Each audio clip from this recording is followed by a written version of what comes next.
যারা নামাজ পড়ো না, মনে রেখে দিও, মসজিদের সাথে তোমার সম্পর্ক তোমার হয় নাই, তুমি জান্নাতের দরজাও তুমি খুলতে পারবা না। তুমি এখনো বেনামাজি, এখনো সকালবেলা তুমি ঘুমাও, এখনো তুমি আল্লাহকে ভুলে আছো, এখনো তোমার কাছে তওবার কথা তোমার চিন্তাতে আসে নাই। তুমি অনেক কিছু হতে পারো, তুমি মুসলমানের কাতারে থাকবা না। তুমি অনেক কিছু হতে পারো, তুমি ইসলামের কাতারে থাকবা না। আমার মাবুদ আমাদের প্রতি রাগ করে আছে, আমাদের মাবুদ আমাদের প্রতি রাগ করে আছে। আমাদের মাবুদকে আমাদেরকে সন্তুষ্ট করতে হবে, সন্তুষ্ট করতে হবে। যিনি গজব দিয়েছেন উনি আমাদেরকে বাঁচাবেন। আমরা আমাদের মাবুদকে রাজি করতে হবে।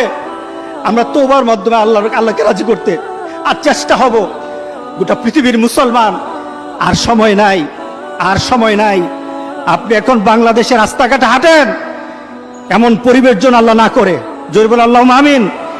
এমন পরিবেশ যেন আল্লাহ না করে, যখন ঘর থেকে কই বের হবে তার লাশটা বের হবে, কেউ জানাজাও দিবে না, এমন হয়ে যাবে। যদি আল্লাহকে সন্তুষ্ট না করতে পারেন এমন হয়ে যাবে। সুতরাং আমরা আল্লাহর কাছে প্রাণ বলে